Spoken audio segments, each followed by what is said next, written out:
My PS4 controller keeps freezing or does not work.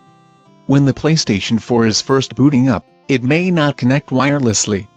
Connect the DualShock controller with a USB cable, so it does connect. This is not new out of the box. I've had it for a while. For a lot of problems with a PlayStation 4, you should restart the PS4. You're in essence turning it off, and turning it back on.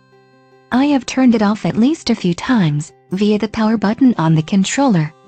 Pushing the power button on the controller puts it in rest mode, but does not turn it off. You have to hold down the power button for around 10 seconds, to actually turn it off. What else can I do?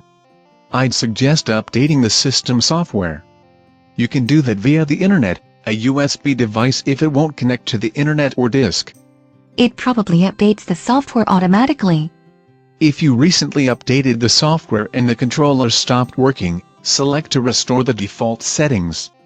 That's also a solution if you change the system settings, and the controller stopped working. And reboot afterwards, I'm sure. That's a default solution to a lot of devices these days.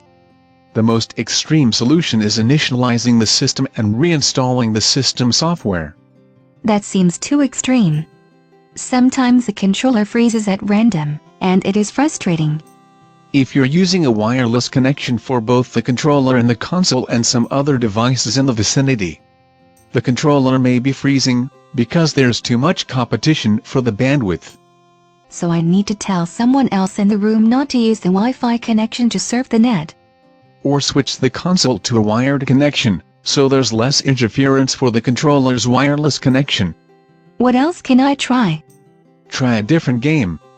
What you think is a controller problem may actually be a game error with the controller. I've heard of problems like this with Lego Avengers. That's why I have not heard of the problem. I do not know anyone who'd play that game. The problem can occur if the console is overheating too, before you get the red light of death. Is that better or worse than the blue screen of death? The blue screen of death is Microsoft. But if the problem only occurs when you're on Netflix, research updating the Netflix app version and rebooting.